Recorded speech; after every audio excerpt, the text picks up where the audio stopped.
সচরাচর ভাবে সালাতগুলোকে আল্লাহ সুবহানাহু ওয়া তাআলা বলেছেন ইন্নাস সালাতা কানাত আলাল মুমিনিনা কিতাবাম মাওকুতা।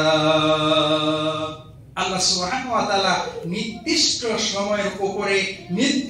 সময়ের উপরে সালাতকে ফরজ করেছেন। কি সময়ের উপরে? আল্লাহ সুবহানাহু ওয়া তাআলা সময় বেঁধে দিয়েছেন, এই সময় নামাজ পড়া আপনার জন্য ফরজ। এরপরে যদি আপনি সালাতটাকে সময়টাকে আকবিস আপনার ইচ্ছা স্বাধীনতা নিয়ে আপনি করেন, যোহরেরটা আসরে লাগান, আসরেরটা মাগরিবে লাগান, ইচ্ছাকৃতভাবে সময়কে পাস করেন, তাহলে আপনার এই সালাত আল্লাহ সুবহানাহু ওয়া তাআলা ফরজ করেছেন। আপনি করেছেন কি আপনার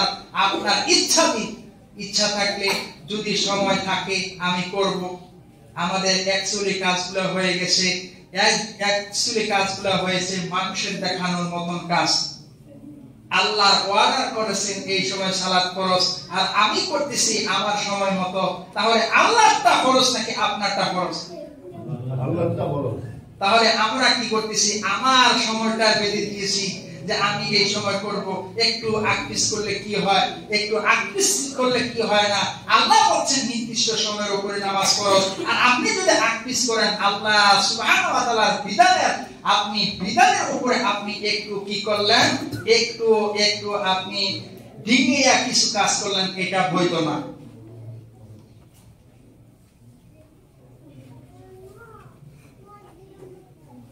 সম্মানিত উপস্থিতি, সম্মানিত হাজিরিন, আসুন আমরা শিরিক মুক্ত বলছিলাম।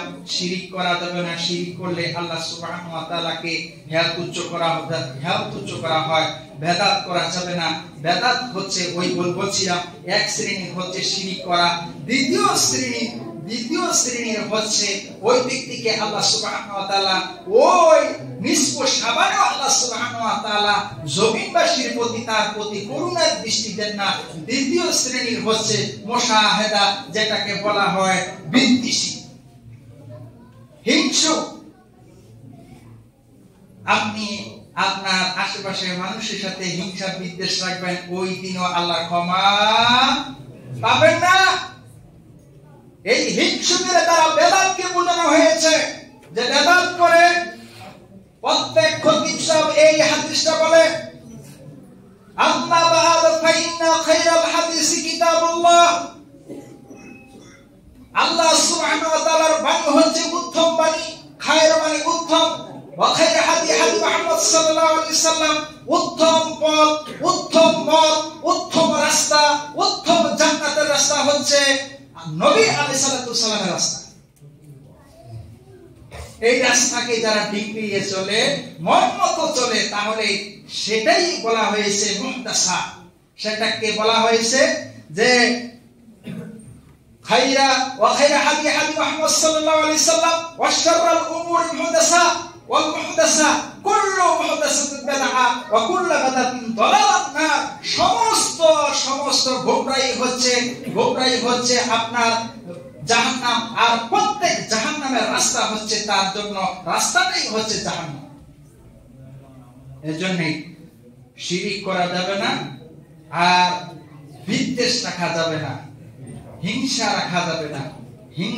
হিংসা কোন মুসলমানের প্রতি 2-3 দিনের উপরে বেশি রাগ করা ইসলামে জায়েজ নাই। আপনি বলবেন হে আমার সাথে কথা বলে না, তাহলে অন্তত তার পাশে দিয়ে গেলে আপনি সালামটা দিবেন। কি দিবেন? সালাম দিবেন। সে সালাম আপনি যদি দেন, আপনি অহংকার থেকে মুক্ত। আল্লাহ রাসূল বলেছে যে সর্বপ্রথম সালাম দেয় সে কিসের থেকে মুক্ত? বলে না, কিসের থেকে মুক্ত? অহংকার থেকে মুক্ত। অনেক মানুষ আছে সালাম নেওয়ার জন্য বসে থাকে। আপনি ছোটদেরকে সালাম দিবেন, ছোটরা 1 দিন 2 দিন সালাম দিলে আপনাকে আগে সালাম দিবে, বলবে বড়জনকে সম্মান করতে হয়, শ্রদ্ধা করতে হয়, আর উনি আমাকে সালাম দিবেন কেন? আপনার শিক্ষার জন্য বলছি, আপনি আজ থেকে শুরু করেন, ছোটদেরকে আপনি আগে সালাম দিবেন, বড়দেরকে তো দিবেন, আপনার ছোটদেরকে আপনি সালাম দিবেন। যদি অহংকার মুক্ত জীবন যাপন করতে চান, বিদ্বেষ রাখা যাবে। একজনের প্রতি আরেকজনের রাগ রাখা যাবে না। বাইতুল্লাহ আল্লাহর ঘর, তুরস্কের দ্বারা বাইতুল্লাহ আল্লাহর ঘর সর্বপ্রথম প্রতিষ্ঠিত হয়েছিল। এখনো পর্যন্ত ওই যারা দেখে আসছে বলতে পারবে তুরস্কের সরকার বলছে আমার এই কাজে হাত দিয়ে না, আপনারা অন্য জায়গায় করেন, সমস্যা নাই। সকলের অধিকার আছে আল্লাহর ঘর তৈরি করা, ঠিক না? সকলের অধিকার আছে। আমি যখন দামতিয়ালিয়া ছিলাম, কোনখান থেকে যেন একটা লোক আসলো, কোন প্রবাসী হবে, দামতিয়ালিয়া মাদ্রাসা, বলছে আমি এই সেটটা করে দেব। একটা সাইট নিয়েছে যে আমরা কয়েকজন মিলেছি, আমার এই সেটটা বলছে সমস্যা না, আপনারা করেন। বোঝা যাচ্ছে আল্লাহর ঘর সবরে আপনার দ্বারা হবে, ওনার দ্বারা হবে, ওনার দ্বারা হবে। ঘরকে আসল উদ্দেশ্য হচ্ছে সুন্দর করা। যেহেতু আল্লাহ সুন্দর পছন্দ করেন, সুন্দর আল্লাহ পছন্দ করেন, এখানে যদি ধুলাবালি পড়ে থাকে, এখানে ময়লা আবর্জনা পড়ে থাকে, দূর থেকে একটা লোক আসলো, এসে বলবে যে মসজিদে কি আর লোক নেই, ঠিক না? এই জন্যই কয় পরিষ্কার থাকতে হয়, কারণ আল্লাহ রাসূল সাল্লাল্লাহু আলাইহি সাল্লাম বলেছেন আতুহুর শাত্রুল ঈমান, ঈমানের অর্ধেক হচ্ছে পবিত্রতা। পবিত্রতা যদি না থাকে, পাকসাফ না থাকে, তাহলে আপনি ঈমানের অর্ধেক আপনার অর্জন হলো না। এই জন্য সকলকে উদাত্ত আহ্বান জানাচ্ছি, অন্তত দুইটা জিনিস নিয়ে যান আজকে। সবে যেহেতু নিসফ শাবানের দিন, আল্লাহ সুবহানাহু ওয়া তাআলা পৃথিবীর বাসীর প্রতি দৃষ্টিপাত করেন। দুই শ্রেণীর মানুষকে আল্লাহ সুবহানাহু ওয়া তাআলা ওই দৃষ্টির উপরে তার নজর করে না, আল্লাহর নজর করে না। এক শ্রেণীর হচ্ছে মুশরিকের প্রতি, যারা শিরক করে তাদের প্রতি করে না, আর যারা দুই শ্রেণীর হচ্ছে যারা হিংসুক বিদ্বেষী, তাদের উপরে করে না।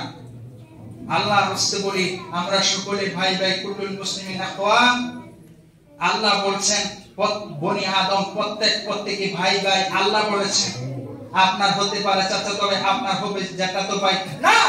পৃথিবীটা, পুরো পৃথিবীটাকে আল্লাহ সুবহানাহু ওয়া তাআলা উদাহরণ দিয়েছেন, পৃথিবীর শরীর দিয়ে মানুষকে উদাহরণ দিয়েছেন। তোমার হাতে যদি এই কাঙ্গামূলে যদি ব্যথা করে, তোমার কেটে ফেলা হয়, সাপে দংশন করে, এটার বিষ কি এই কাঙ্গামূলে থাকবে নাকি সারা শরীরে যাবে? কোন মুসলমান যদি জাপানেও আমেরিকা বলেন, কোন মুসলমান আমার ভাই অত্যাচারিত হয়, সে যদি দুঃখ পায়, এটা অনুভব করতে হবে, আল্লাহ এই দুঃখটা আমি করতে পারতাম, এই অনুভব নিয়ে চলতে হবে। সকল মানুষ ভাই ভাই, এটার মধ্যে হিংসা বিদ্বেষ হাজানি যাবে না, বিদ্বেষ রাখা যাবে না। বলছে আবার বলি, আপনি একদিন নয়, 3 দিন নয়, 3 দিনের বেশি একজন আরেকজনের উপরে সম্পর্ক ছিন্ন করা একেবারে না যায়। এটা হোক স্বামী স্ত্রী, এটাও আপনার পাড়া প্রতিবেশী, এটা আপনার ভাই, অন্তত সালামটা তো দিতে পারবেন। কি দিতে পারবেন? সালামটা দিতে পারবেন না। সে আমার প্রতি হিংসা আছে, বিদেশে থাকো, সে নিয়ে এটা নিয়ে চলাফেরা করো, আমার কোনো আসে যায় না, অন্তত সালামটা দিবেন। এটার দ্বারা মহব্বত তৈরি হবে। এক পর্যায়ে বলবে অন্যায় করলাম আমি, আর হে আমাকে মহব্বত করে, এটার দ্বারা সম্পর্ক ভালো না খারাপ হবে? ভালো হবে। এটাই আমরা চাচ্ছি, এটাই উম্মাহর শিক্ষা, কোরআনের শিক্ষা এটাই,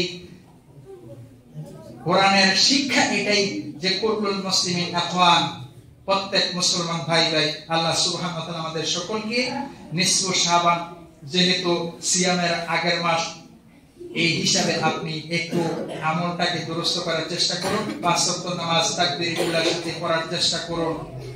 আল্লাহ সুবহানাহু ওয়া তাআলা আমাদের সকলকে ওইভাবে আমল করার তৌফিক দাও। আল্লাহুম্মা আমিন। أقول قولي هذا واستغفر الله لي ولكم.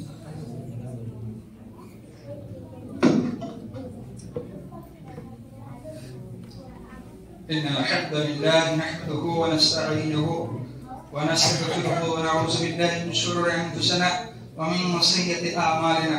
من يهده الله فلا هادي له ونشهد أن لا إله إلا الله ونشهد أن محمدا عبده ورسوله. إن الله وملائكته يصلون على النبي يا أيها الذين آمنوا صلوا عليه وسلموا تسليما. সবাই বলি আল্লাহুম্মা সাল্লি আলা মুহাম্মাদ ওয়া আলা আলি মুহাম্মাদ কামা সাল্লাইতা আলা ইব্রাহিম ওয়া আলা আলি ইব্রাহিম ইন্নাকা হামিদুম মাজিদ।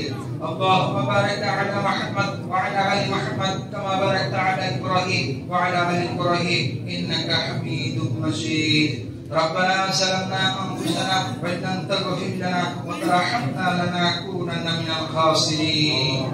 ربنا آتنا في الدنيا حسنة وفي الآخرة حسنة وقنا عذاب النار. اللهم رب ارحمهما كما ربياني صغيرا. رب ارحمهما كما ربياني صغيرا. ربنا تقبل منا